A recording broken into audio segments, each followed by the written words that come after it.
안녕하세요. 저는 이제 막 40 중반을 넘긴 홀몸의 아줌마인데요. 다 늙은 나이에 사연 읽는 것에 빠져서 구경하다가 제 사연과 비슷한 사정을 가진 분들이 많아 보여서 저도 저만의 사연 하나를 올려보고자 시도해보게 되었어요.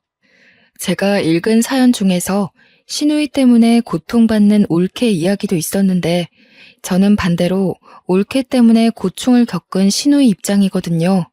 저야 물론 이미 지난 일들이지만 저 같은 분들이 몇 분 계신 걸 보고 지금에서도 위안을 좀 받았네요. 힘들었던 그 당시 이런 사연을 접했다면 좀 더 현명한 조언들을 많이 얻을 수 있을까요? 그럼 한때 저희 식구였던 기가 막힌 올케 이야기 써내려가 보도록 하겠습니다. 저는 아주 어릴 적부터 가난에 적응된 가정에서 자란 장녀였는데요.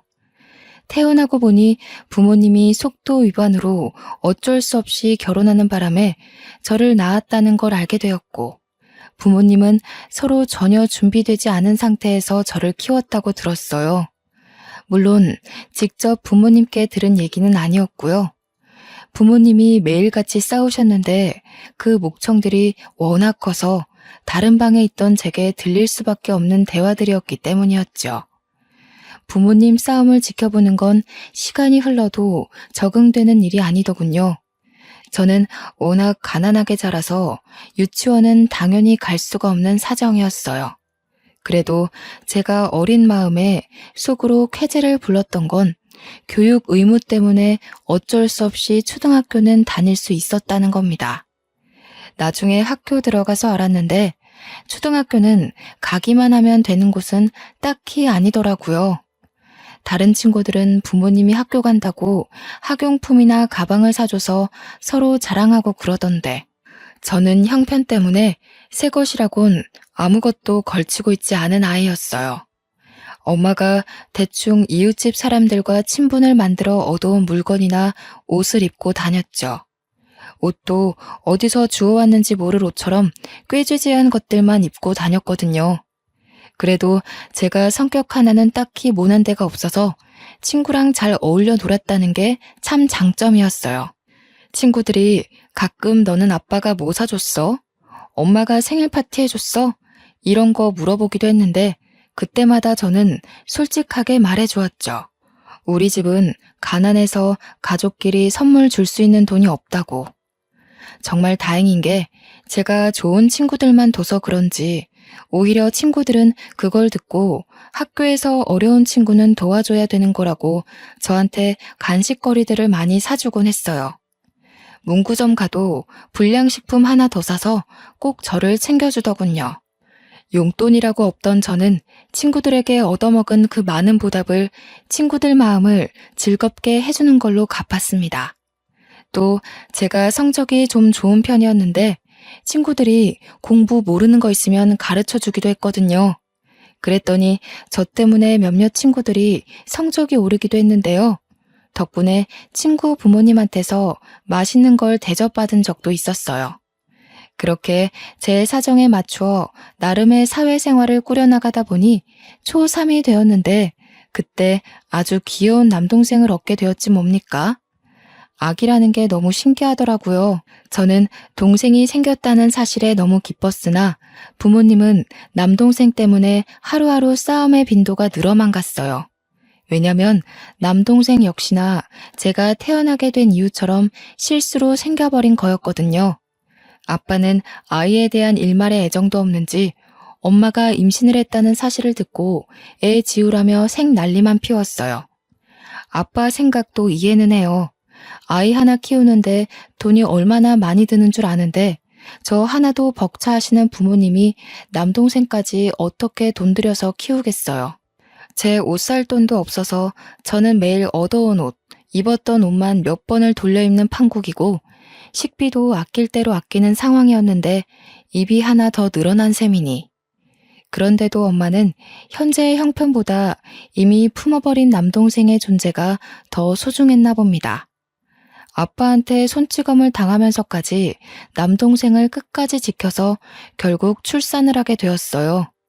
남동생이 세상 밖에 나올 수 있었던 건 아득바득 우겨서 지켜낸 엄마의 공이 컸죠.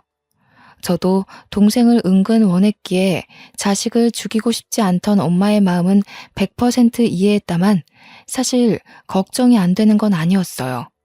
일단 남동생이 태어났으니 엄마는 저한테 해줬던 것처럼 또 이웃집을 돌며 고생할 게 뻔했으니까요. 조금 생각이 자랐다고 저는 같은 여자의 엄마가 고생하는 게 싫었습니다. 그래서 제가 할 수 있는 만큼 엄마를 도울 생각이었죠. 초등학교 가서 많이 사귀어 놓은 친구들한테 혹시 못 입거나 안 쓰는 물건 있으면 나한테 줄 수 있냐고 해서 얻어냈어요. 친구들은 마치 아나바다 운동이라도 하는 것처럼 자기가 쓰던 용품을 자랑하며 내게 선물로 막 주곤 했죠. 갸륵하게 여긴 선생님도 제 사정을 알고 있었는데요. 선생님들 또한 자기 아이가 쓰던 용품이나 저에게 필요할 법한 물건들을 종종 챙겨주기도 했어요. 그렇게 살림용품들을 얻어올 때마다 엄마에게 차곡차곡 갖다 바쳤습니다. 엄마는 제가 아기 때 이후로 처음 저를 안아주며 칭찬했어요. 우리 철용이가 누나 하나는 잘 뒀네. 철용이만 하던 우리 딸이 언제 이렇게 커서 엄마를 돕기도 하고 엄마한테 이런 효도할 생각도 했을까? 내 새끼 덕분에 엄마가 너무 힘이 나. 그날은 매일 남동생을 돌보며 아빠한테서 아기를 지켜내기 바쁜 엄마가 저를 돌아봐준 게 처음이기도 한 때였죠. 저도 엄마를 돕고자 하는 마음이 컸던 건 맞아요. 그러나 그것뿐만은 아니었고 남동생이 저와 10살 터울이기에 저 또한 아직 초등학생일 뿐이지만 제 눈엔 남동생은 완전 아기였거든요. 엄마와 함께 남동생을 보살펴야 하는 게 그땐 당연하다고 생각했어요. 그래서 저는 그렇게 엄마 못지않은 살림을 일찍부터 깨우치고 애 키우는 데 열중하며 살았어요. 친구들과 노는 횟수를 확연히 줄여가면서요. 가끔 저도 친구들과 놀고 싶었으나 엄마를 생각하면 참게 되더라고요. 매일 아빠한테 욕까지 먹는 엄마가 불쌍했거든요. 저는 엄마가 시키지 않아도 남동생을 돌봤고 그 덕분인지 엄마는 소소한 부업과 동시에 짧은 시간대에 일할 수 있는 일거리들을 하러 외출도 가능하게 되었어요. 저와 엄마는 없는 돈이라도 꼼꼼히 모으고자 열심히 노력하며 살았는데 아빠는 저와 엄마가 애쓰고 있는 줄도 모르는지 매일 술만 마시면서 퍽하면 엄마한테 싸움을 걸더군요. 남동생 태어난 지가 언젠데 아직도 남동생을 기어코 낳았냐면서 독설을 했죠.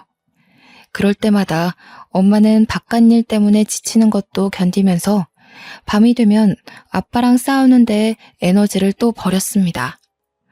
엄마는 밤새 쉬지도 못하고 울다가 다음날 일을 하러 나가곤 했어요. 아빠는 나이가 들수록 막장이 되어갔고 이젠 제가 점점 자라나니까 저한테까지 시비를 걸기 시작하더군요. 너 눈가를 왜 그렇게 떠? 뭘 그렇게 꼬라봐? 네 눈에도 이 애비가 돈도 못 벌고 맨날 술만 퍼마시니까 한심하디? 어디서 지 엄마랑 똑 닮은 눈가를 달고서 하늘 같은 아버지를 꼬라보는 거야? 아빠는 매일같이 제게 엄마의 모습을 빗대었고 네 엄마랑 너무 닮아서 얼굴 보기 싫다고 욕설을 섞어가며 고성을 질렀습니다. 저도 나이가 한두 살 먹다 보니 무서운 걸 떠나 이젠 아빠의 존재가 지긋지긋하더라고요. 정말 스트레스가 심할 때는 차라리 이 세상에서 사라져버렸으면 좋겠다는 생각도 했죠. 그렇게 아빠 노릇 한 번도 안 하면서 가장 자격만 논하던 아빠는 이 거지살이 더 이상 못하겠다면서 가출을 해버렸어요. 저는 오히려 좋았습니다. 놀랍게도 아빠가 없는 그 다음 날부터 우리 집에 평화가 찾아왔거든요. 아빠가 우리에게 생활비를 벌어다 주는 것도 아니었어서 아빠의 빈자리가 전혀 애석하지 않았어요. 엄마는 속도 없는지 가끔씩 아빠 걱정을 했지만 저는 아빠가 이대로 돌아오지 않길 바랬어요. 그렇게 며칠이 지나고 저와 엄마는 어린 남동생 때문에 살림살이를 멈출 수 없었는데요. 그 덕분에 정신없이 사느라 아빠 존재는 진작에 잊을 수 있었어요. 엄마는 하던 일을 계속했고 저는 학교 공부와 병행하여 남동생을 더 극진하게 보살폈죠. 남동생은 하루가 멀다 하고 쑥쑥 자라났는데 엄마보다 제가 옆에 있는 시간이 더 많아서 그런가 엄마보다 제 품을 더 찾더라고요. 마치 저를 엄마로 생각하고 품에 파고들기도 했어요. 철용아, 엄마 서운하시겠다. 엄마가 철용이 맛있는 거 사주려고 일하다가 온 거야. 엄마 한 번 안아주자. 엄마가 철용이 주려고 붕어빵까지 사왔다니깐. 남동생은 이렇게 겨우겨우 설득해줘야 엄마한테 한 번씩 안기곤 했어요. 남동생이 저를 좋아해주는 건 고맙지만 가끔은 뼈 빠지게 고생하는 엄마한테 제가 다 미안하더라고요. 엄마는 그저 남매 사이가 좋아서 안심이라고 했지만요. 제가 기초수급자 신세로 고등학교까지 졸업을 하고 20살이 됐을 무렵 원래 몸이 안 좋았던 엄마는 그렇게 밤낮을 돈 벌면서 살아왔는데도 돈이 없어서 수술을 받지 못한 채 세상을 뜨게 되었어요.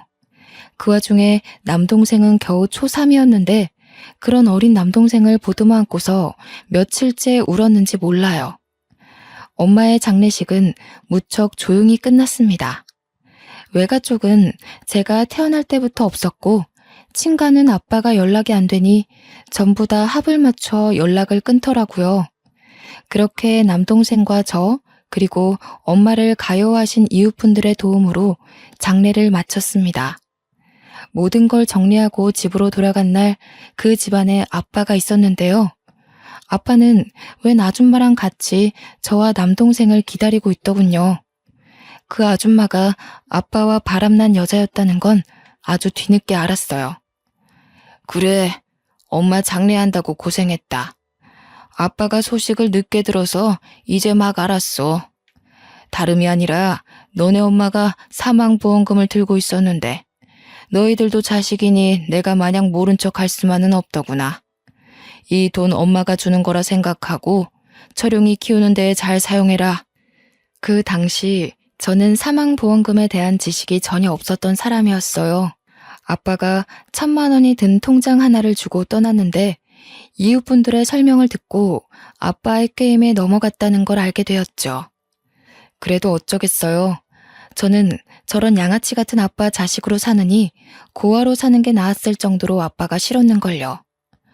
엄마 사망보험금을 눈앞에서 도둑 맞았지만 그것보다 걱정인 건 남동생이었어요. 원래 살던 집까지 아빠 명의라서 빼앗기는 바람에 제 수중에 있는 돈 1,000만 원 말고는 아무것도 없었거든요. 일단 집이 있어야 해서 부동산 알아보고 가장 저렴한 옥탑방 하나를 찾아 겨우 월세로 들어가게 되었어요. 그리고 바로 일을 해야 했습니다.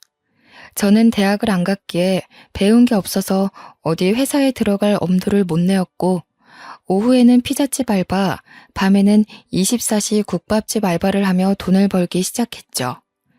제가 인복이 좋은 건지 사장님들이 다 좋은 분이라 제 사정을 알고는 가끔 피자나 국밥을 챙겨줬는데 그걸 얻어서 남동생과 함께 먹었던 기억이 납니다. 저는 제게 드리는 돈 한 푼 없이 최대한 아껴서 남동생이 초중고를 무사히 마칠 수 있도록 키웠어요. 저처럼 살게 하고 싶지 않아서 대학까지도 꼭 보내주려 했는데 남동생이 고생하는 저를 생각해 대학을 포기해버리더라고요. 제가 설득해도 심지가 너무 굳건해서 결국 남동생 의견에 지고 말았죠. 남동생은 곧바로 공시 준비를 시작했고 알바를 병행했음에도 3년 만에 시청 공무원에 합격하는 노력을 보여줬어요.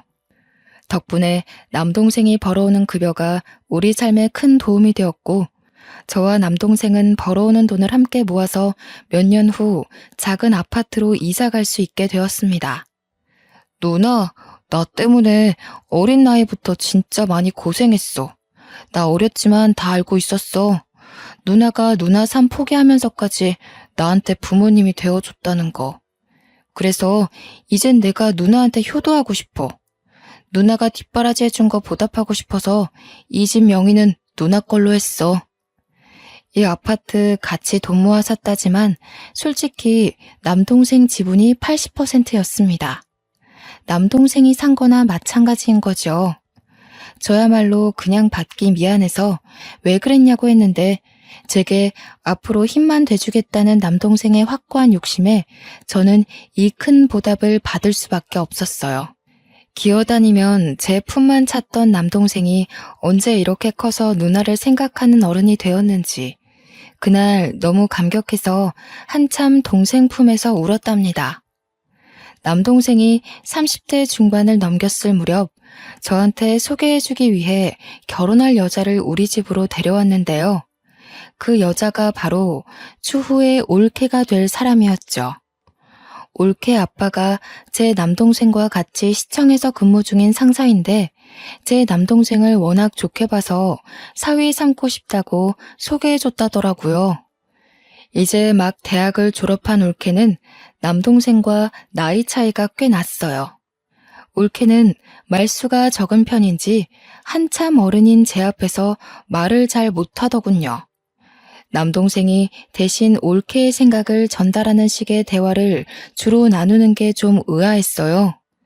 그래도 저는 남동생이 행복하게 지낼 수만 있으면 됐기에 남동생이 좋다고 하면 무조건 허락해줄 생각이었습니다. 둘은 잘 돼서 결혼까지 하게 되었고 올케 집에서 우리 동네 근처로 신혼집을 마련해준 덕에 남동생은 작은 혼수만 준비해서 신혼집에 들어갔어요.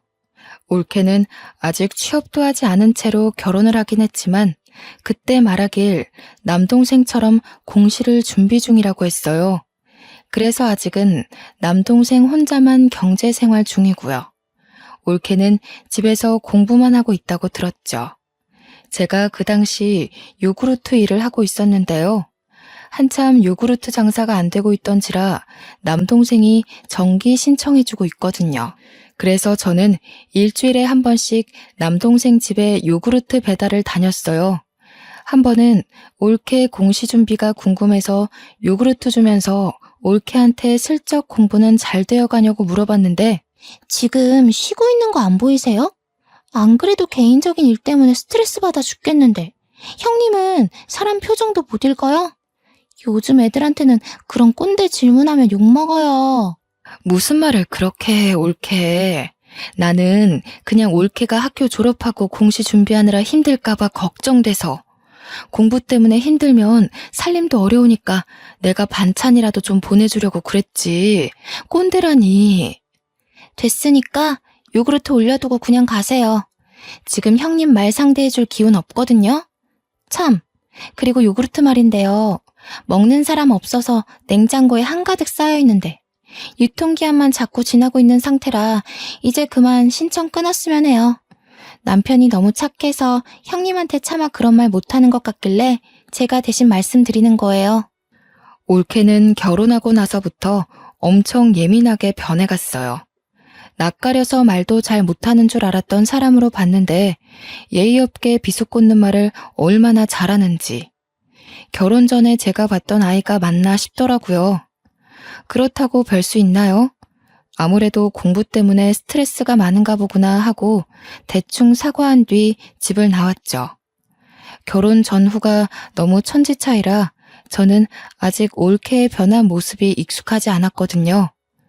올케가 못된 것이 아니라 공시 준비 때문에 스트레스가 극심한 거다라고 생각하는 게 더 편했습니다. 한날은 제가 요구르트 배달하다가 아파트 주차장에서 교통사고를 당했는데 큰 사고는 아니었고 종아리뼈에 금이 가서 다리 한쪽을 깁스하게 된 정도였어요.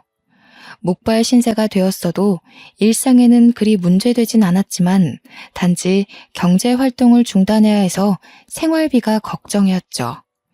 그런데 미안하고 고맙게도 남동생이 당연하게 생활비를 보태주겠다고 하는 겁니다. 남동생이 제가 일 다시 시작할 수 있을 때까지만 도와주겠다고 해서 계속 거절할 수도 없고 염치 없지만 알겠다고 했어요.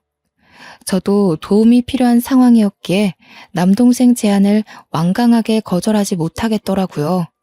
그 옆에는 올케가 함께 있었는데요. 올케는 아픈 저를 두고도 못마땅한 표정을 짓고 앉아선 말도 안 하고 자리만 축내다가 돌아갔어요. 언제부턴가 느낀 거지만 올케가 남동생이 제게 돈을 쓰는 걸 싫어하는 티를 내기 시작하는 거 있죠. 요구르트 신청도 어찌 보면 남동생이 저한테 돈 드리는 거나 마찬가지잖아요. 그 얼마 안 되는 걸 굳이 끄는 것도 설마 돈 때문인가 싶은 생각이 점점 들게 만들더군요.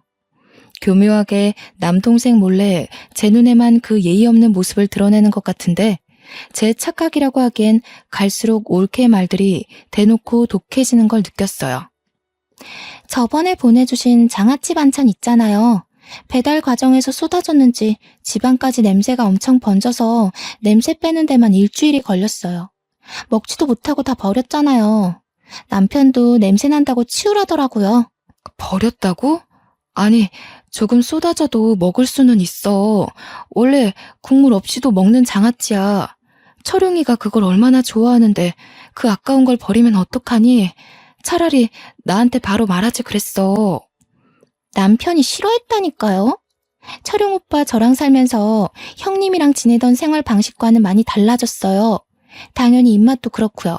아무튼 그런 냄새 나는 음식은 앞으로 자제해주세요. 얼마나 버르장머리가 없던지. 하다못해 올케는 이제 남동생이 일주일에 한 번 제 집에 오는 것도 불만을 표하기 시작했는데요.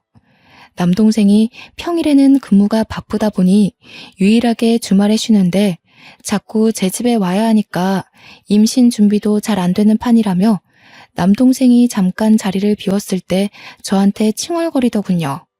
어이가 없었죠. 물론 남동생이 제 다친 몸 때문에 바쁜 중에도 자주 저를 살피러 오는 게 미안하긴 했다만 이걸 남동생도 아니고 올케한테 지적받을 일은 아니라고 보거든요. 올케한테 오기 싫으면 올케는 안 와도 괜찮다고 공시 공부하는데 방해돼서 그러는 것 같은데 공부 때문이니 이해해주겠다고 했더니 글쎄 주말에 남편 없이 혼자 밥 먹는 거 싫다면서 남편이랑 오붓한 시간 보낼 날이 없다고 제 탓만 하대요. 결국 저는 내 몸 내가 알아서 챙길 수 있으니 남동생에게 그만 와도 괜찮다고 했어요. 그걸 올케도 옆에서 같이 들었고요. 올케가 굉장히 만족해 하더군요. 얼마나 기가 차던지. 물론 그럼에도 남동생은 다친 저를 지극정성으로 들여다봤어요. 가끔씩 따라오는 올케 표정이 똥 씹은 얼굴이었는데 보기 싫어 죽겠더군요. 그러던 어느 평일날이었어요. 평일에는 발길 전혀 없던 올케가 남동생 없이 혼자 제 집에 찾아온 겁니다. 연락을 한 것도 아니고 다짜고짜 찾아와서는 집안을 느릿느릿 둘러보면서 용건을 말하더군요. 이번 주말은 오빠랑 저 못 올 것 같아서 미리 말씀드리러 왔어요. 오빠가 저보고 형님 집 다니느라 고생 많다면서 이번 주말은 둘만의 여행을 떠나자네요. 그 말하려고 연락도 없이 찾아온 거니? 그런 건 전화로 해도 됐을 텐데. 굳이 오기 귀찮은 걸음까지 하면서 온 진짜 이유가 뭔데? 저도 당연히 전화로 하고 싶었죠. 아니, 자기 남동생한테 평소에 얼마나 세뇌를 시킨 거래? 남편이 형님한테 꼼짝 못하고 사는 게 말이 안 돼서 말이죠. 보통 남매 사이가 이렇진 않거든요. 남편이란 사람이 한 입을 덮고 사는 아내 말보다 형님 말에 더 충성하는 게 너무 화가 나잖아요. 물론 이해 못하는 건 아니에요. 남편 말로는 형님이 엄마처럼 남편을 다 키웠다고 하던데. 근데 말이에요. 그래서 이 아파트 선물로 받은 거 아닌가요? 그걸로 모자라. 지금 병원비도 남편이 내주고 있고 용돈도 주는 거면 솔직히 너무 양심 없다고 생각하는데요. 아무리 남동생이라 해도 이젠 가정에 있는 남자잖아요. 올케는 저를 대놓고 비꼬면서 빙빙 돌려 독설을 하는데 결국 요점은 지금 제가 받고 있는 용돈마저 알아서 끊으라는 얘기로 들렸어요. 더는 올케와 대화하고 싶지 않았고 올케와 단 둘이 한 공간에 있는 게 스트레스로 다가와서 빨리 보내고 싶었어요. 그래서 결국 또 올케가 원하는 대로 알겠다고 해버렸네요. 남동생한테 전화해서 용돈 주지 말라고 하겠다고 그걸 원하냐고 하니 올케는 목적을 달성했는지 저보고 몸조리 잘하라고 하며 빠르게 집에서 나가더라고요. 저는 올케가 나가고 한참이나 거실 소파에 앉아서 분노로 쿵쾅거리는 심장을 다독였죠. 그렇게 시간이 흐르고 저는 깁스를 풀고 건강을 회복하여 다시 요구르트 일을 하게 되었어요. 요구르트 업체에 정말 참하고 착한 아가씨가 있는데 저를 제 엄마처럼 잘 챙겨줬거든요. 그 인정이 좋아서 요구르트 일에 더 애정이 있었던 것 같네요. 한날은 요구르트 배달을 하며 다니다가 아파트 근처에서 올케를 보게 되었는데 순간 올케가 아닌 줄 알았습니다. 올케가 웬 모르는 남자와 함께 차 앞에서 담배를 피고 있는 거 아니겠습니까? 여태 올케를 여러 번 봐왔지만 올케가 흡연자라는 사실을 전혀 몰랐거든요. 남동생이 말해준 적도 없었어요. 생경한 올케 모습에 너무 놀라서 요구르트 전동차를 갓길에 세우고 올케에게 뛰어갔습니다. 제가 다가오는 줄 몰랐던 올케는 계속 외간 남자랑 대화 중이었는데 듣다 보니까 제 남동생 흉을 보며 히히덕거리고 있는 거 아니겠어요? 심지어 제 용돈을 끊어서 자기한테 돌렸는지 그 돈을 자랑하며 이번에 뭘 샀다, 다음에 뭘 사네마네 하면서 명품 얘기를 하고 있더군요. 올케 꼴을 보니 올케 몸에 치장된 것도 온통 비싸 보이는 것들 투성이었어요. 그 모습을 보는데 또 심장이 두근거리기 시작하는 겁니다. 올케, 여기서 뭐 하는 거야? 이 사람은 또 누구고? 그리고 올케 담배도 폈어? 여태 그런 말 없었잖아. 철용이도 이 사실 알아? 아니, 공시 공부하고 있어야 할 사람이 지금 밖에서 뭐 하고 있는 거야? 저는 그저 남동생 생각에 바로 그 자리에서 올케에게 모든 걸 캐물어야만 했습니다. 올케의 모습은 더 이상 제가 용납하기엔 적정선을 넘었으니까요. 그러나 저와 달리 올케는 당황하지도 않더군요. 오히려 남동생한테 일러 바칠 거냐며 뻔뻔하게 나오는데 그런 와중에도 건방지게 담배를 계속 피대요. 그래도 엄연히 제가 훨씬 어른이고 시댁 사람인데 어떻게 이럴 수가 있나 싶었어요. 잘 생각해봐요, 형님. 이혼하면 철용 오빠가 더 손해예요. 모르죠? 우리 남편이 저한테 얼마나 푹 빠져있는지. 제 일 끼어들 시간에 형님 앞날이나 걱정하셔야 할걸요? 철용 오빠가 언제까지 형님 뒤를 봐줄 것 같아요? 형님 나이 들면 늙고 병들어서 들어가는 돈이 많을 텐데 그것도 나중에 다 우리 남편한테 해달라고 할 생각이에요? 아마 더는 그렇게 안 될걸요? 그 전에 이미 철용 오빠는 제 말에 끔뻑 죽는 아내 껌딱지가 돼 있을 테니깐. 공시 준비 포기할 거라고 했더니 남편이 그러더라고요. 자기가 더 열심히 벌면 되니까 쉬엄쉬엄 지내라고. 이게 무슨 뜻이겠어요? 이미 저를 어화둥둥하기 시작했다는 거 아니겠어요? 그러면서 저보고 거짓골로 남동생한테 버림받고 싶은 거 아니면 요구르트에서 번 돈 쓰지 말고 차곡차곡 저금이나 하라면서 제 속을 뒤집어 놓는 겁니다. 그러고는 옆에서 같이 낄낄대던 외간 남자랑 차를 타고 떠나버렸죠. 기가 막혔지만 너무 손발이 떨리고 눈물이 나서 올케를 붙잡지 못했습니다. 어느 날 올케가 간만에 친구들을 만나 술을 많이 마셔서 못 일어난다고 남동생 혼자 집에 방문한 적이 있었는데요. 그때 남동생이 말하길 유명 연예인이 현재 우리 아파트를 매매하면서 이 아파트 집값이 전체적으로 폭등했다는 거 아니겠습니까? 뉴스에 방송될 정도였다는데 저는 뉴스를 잘 안 보기도 했고 부동산 쪽은 무지하여 무슨 말인지 단번에 알아듣지 못했어요. 신이 나서 얘기하는 남동생 말에도 실감 못하고 있었는데 남동생이 X로 얘기해주는 걸 듣고 그때서야 깜짝 놀랐지 뭡니까.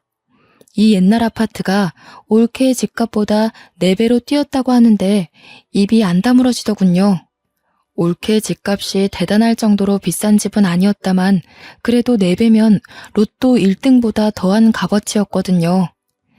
누나가 너무 착하게 고생만 하고 살아와서 하늘이 상을 주시나 보다.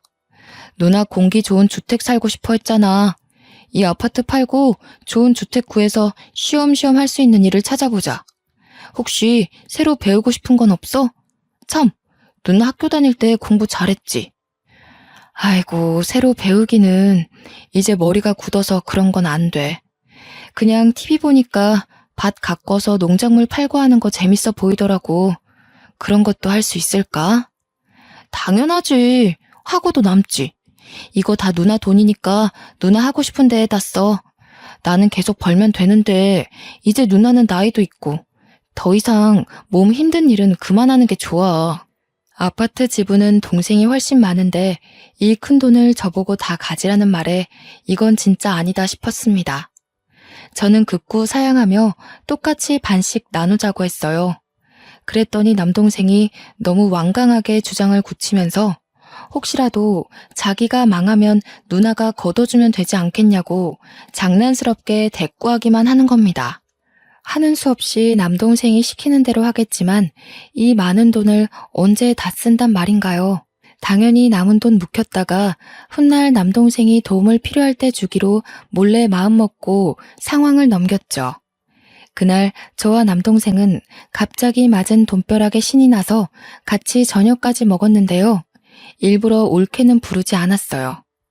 뒤늦게 뉴스를 통해 모든 사실을 알게 된 올케는 남동생한테서 확실히 확인한 뒤 또 평일날 무례하게 찾아왔습니다. 아무래도 제게 떨어진 돈벼락에 질투가 났나 보죠. 남동생 몰래 찾아온 올케는 더 이상 제게 눈꼽만큼의 예의도 차릴 생각이 없는지 다짜고짜 목적부터 쏘아붙이기 시작하더군요. 요구르트 끊게 해 용돈 뺏어가. 하다못해 결혼하기 전 제가 받은 이 아파트까지 뺏어가려는 심산이 보이자 저는 도무지 올케의 행실을 봐줄 수가 없었어요. 올케가 무슨 자격으로 이 아파트를 내놓으라 말아야. 이 아파트 철용이가 올케랑 결혼하기 전에 나한테 선물로 준 집이야. 달라고 해도 철용이가 달라고 해야지 왜 올케가 와서 이러는 건데? 제가 철용 오빠 와이프니까요. 제 남편 돈이 들어간 아파트이고 지분만 따져도 당연히 제 남편 거 아닌가요? 전 우리 남편의 1순위 가족이에요. 결혼하는 순간 형님이 아닌 제가 남편한테 우선순위라고요. 그러니까 제 돈 들어간 거나 마찬가지고 저한테도 권리 있죠. 철용이 돈이 80% 들어가긴 했다만 나도 돈 보태서 같이 마련한 집이야. 올케가 이래라 저래라 할 자격은 없다고 보는데? 그 20% 떼서 돌려줄게요. 그리고 솔직히 코딱지만큼 보탠 돈 때문에 내 집이라고 우기는 건 양아치 심보 아닌가요? 남동생을 아들처럼 키웠다면서요. 지금 아들 돈 욕심 내는 걸로밖에 안 보이는데요. 뭐라고? 올케. 내가 여태 참았는데 말하는 꼬락서니가 왜 이렇게 못됐어? 철용이는 네가 이런 아이인 거 아니? 모르니까 저한테 간도 빼줄 것처럼 헌신하고 살겠죠. 철용 오빠는 제가 그저 귀엽고 예뻐 죽겠나 봐요. 해달라는 거 다 해주고 어리광 부려도 다 받아주고. 철용 오빠 솔직히 착한 거 말고는 매력 없어서 여자한테 인기 없을 타입인데 제가 결혼해준 거예요. 지내다 보니까 머슴처럼 헌신하는 모습이 재밌긴 하더라고요. 뭐야? 너 지금 뭐라고 했니? 그게 남편한테 할 소리야? 어디서 못 배운 게 굴러들어와선 내 동생 앞길을 막으려 해. 집에서 그렇게 가르치디? 결혼한 여자가 지 처신 똑바로 할 줄도 모르고 담배나 피고 바람 피면서 그렇게 남편 얼굴 똥칠하게 만들라고 배웠어? 옳게야말로 지금 내 동생 돈 욕심 내는 거 아니야? 돈도 안 버는 게 집에서 거머리처럼 늘어져가지고 그저 내 동생이 돈 주면 엉뚱한 짓만 하고 어디서 이런 여우 같은 기집애가 내 동생 인생에 끼어들어선. 저는요, 저를 모욕하는 건 참아 넘겨도 제 남동생을 욕되게 하는 건 절대 참을 수가 없어요. 저와 엄마가 얼마나 애지중지하며 키운 귀한 아들내미인데요.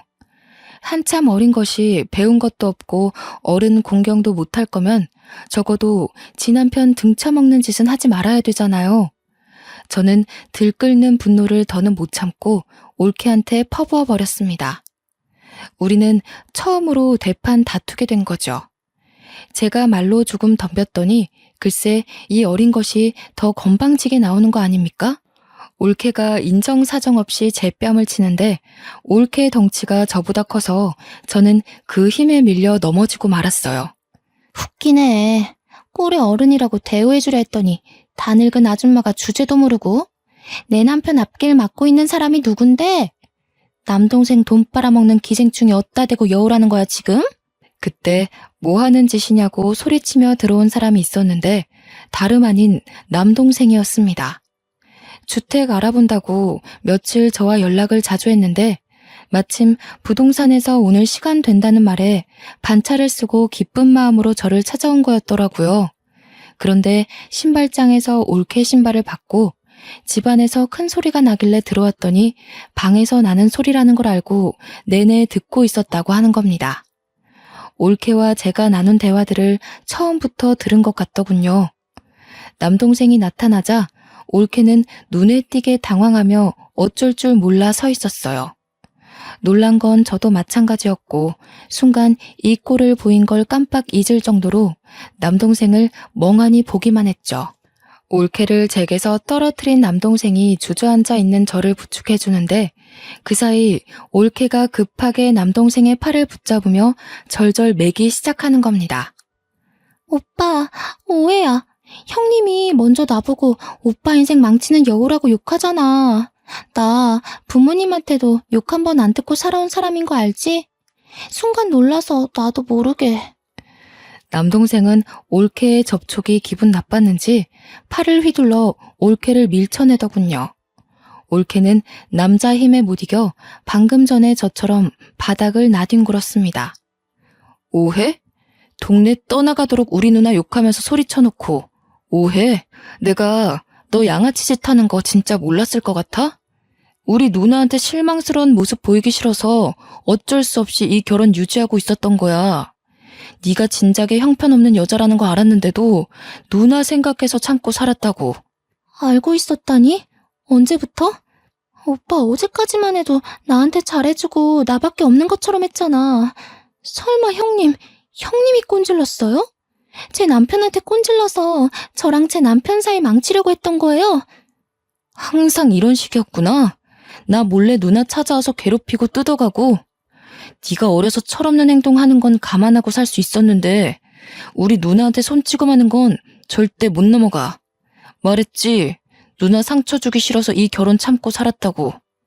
네가 누나한테 손댄 이상 더는 너 떠안고 갈 멍청한 짓 안 해. 그만 이혼하자. 저와 올케는 남동생이 아무것도 모르고 있다고 생각했는데 그저 참고 있었다는 것에 또 한 번 놀랐어요.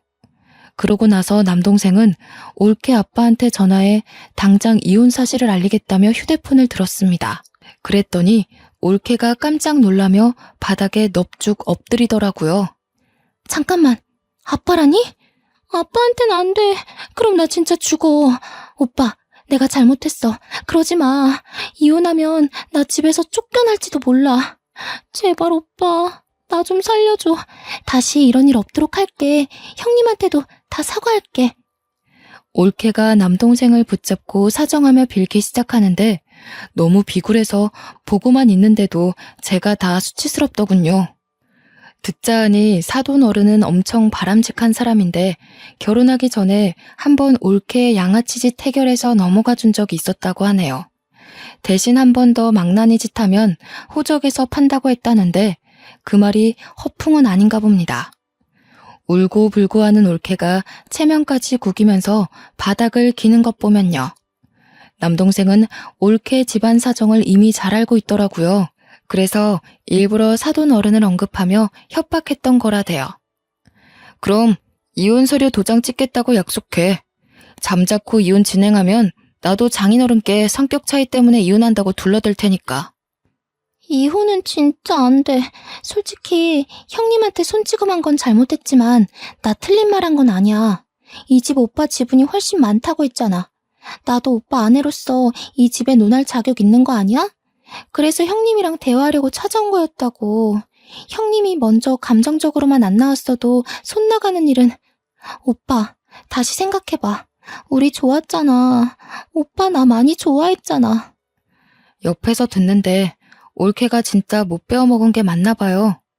이혼 얘기가 오가는 상황에 아직도 아파트 가지고 물고 늘어지고 싶을까요? 저 머리로 대학은 어찌 나왔는지 모르겠네요. 빡친 남동생은 결국 바로 올케 아빠한테 전화해버렸어요. 자신의 멍청한 판단력 때문에 올케는 아빠한테 불려갔고요. 그렇게 남동생 부부는 이혼을 하게 되었습니다. 올케가 이혼을 인정하지 않아서 일이 복잡해질 거라 생각했는데 다행히 올케 아빠가 우리 남매를 찾아와 사과하더라고요. 딸 정신머리를 고쳤다고 생각했는데 역시 사람은 고쳐 쓰는 거 아닌가 보다면서 자기 딸 때문에 남동생 인생 어지럽혀서 미안하다고 진심으로 용서를 구하시는데 저와 남동생은 그 진정성에 바로 받아줄 수밖에 없었죠. 장인어른의 올바른 판단 덕분에 남동생은 무난하게 합의 이혼으로 갈 수 있었습니다. 올케는 호적에 파인 건 아니지만 반성하라는 의미로 정신 차릴 때까지 방문 잠그고 외출도 못하게 막고 있다는 소식을 들었네요. 이혼이 있고 며칠 후 저와 남동생은 아파트를 정리하고 주택 좋은 데를 구해서 이사를 했답니다. 그 주택이 남동생 직장과는 차로 50분이나 걸리는 거리였지만 남동생이 저와 함께 있고 싶다고 해서 같이 지내게 되었어요. 남동생은 결혼에 진절머리가 난 상태라 일에만 열중하며 외롭게 살고 있는데요. 그런데 그 모습이 저는 좀 마음에 걸리더라고요. 문득 남동생 결혼이 저 때문에 실패한 것 같아서 미안하기도 했고요. 그래서 한날은 조심스럽게 맞선을 주선했어요. 제가 요구르트를 다닐 때 업체에서 되게 저를 잘 챙겨주던 아가씨가 있었다고 했잖아요. 그 아가씨가 가끔씩 제게 안부도 물어주는데 너무 고운 아이라서 남동생과 잘 어울릴 것 같았거든요. 남동생에게 한번 만나보라고 했더니 남동생이 당분간 여자 만나기 싫다고 거절했지만 저의 간곡한 부탁 때문에 하는 수 없이 아가씨와 만남을 가져주더군요. 다행히도 아가씨는 남동생의 사정을 너그럽게 이해해 주었대요. 그 이후 둘은 생각 외로 진전이 좋은 것 같더라고요. 얼마 뒤 진지한 만남을 시작했다면서 남동생이 말해주는데 제 안목만 믿어야겠다면서 그 아가씨가 너무 마음에 든다고 하는 겁니다. 남동생이 다시 웃음을 찾은 것 같아서 제가 얼마나 안심이 됐는지 몰라요. 이런저런 우여곡절 끝에 저는 겨우 마음의 휴식이 찾아왔고 남동생이 주위 괜찮은 땅을 알아봐줘서 지금은 그토록 해보고 싶던 텃밭을 가꾸고 있어요. 키우고 싶은 씨앗을 사서 아이들이 자라기만을 정성껏 보살펴주는 중인데 꽤 적성에 맞더라고요. 아직 실력이 없어서 팔지는 못하지만 공부 좀 해가지고 건강하게 키워서 나중엔 판매도 해볼까 고려 중이랍니다. 저는 개인적으로 이 행복한 전원 생활을 누리기까지 너무 험난한 길을 걸어왔다고 생각했는데요. 좀 더 나이 들고 여유만 가득한 시기에 다시 과거를 돌아보니 가난한 가정에서 태어난 것 치곤 제가 꽤 성공한 삶을 살고 있더라고요. 남동생 말대로 고생한 저를 위해 하늘에서 보상을 준 게 맞는 걸까요? 가끔은 제가 이렇게 두 다리 뻗고 속 편하게 지내도 되나 싶기도 해요. 그럴 때마다 남동생이랑 예비 옳게 될 아이가 저에게 충분히 그럴 자격이 있다고 다독여 주거든요. 여기서 더 걱정하는 것도 미련한 짓이겠죠? 이제 아무 생각 않고 남은 생 제대로 즐겨보렵니다. 지금까지 제 사연이 공감되는 분들 좀 계셨을지 모르겠네요. 살면서 이런 불운한 일 좀 안 겪고 쉬이 흘러가면 좋을 텐데 그럴 수 있는 것도 운명이고 다 운인가 봅니다. 그래도 시기가 언제든 행운 없이 마치는 인생은 없는 듯해요. 사연들만 보아도 대부분 무사히 해결되고 저처럼 잘 지내고 있는 분들 많던걸요. 그러니까 우리 모두 내일이라도 당장 마주할지 모를 행운을 꼭 포기하지 말고 나쁜 유혹에 흔들리지 말고 그렇게 으쌰으쌰 힘내면서 살아가도록 합시다. 친구들한테 속풀이하는 것 같아서 사연 쓰는 내내 즐거웠네요. 읽어주셔서 고맙습니다.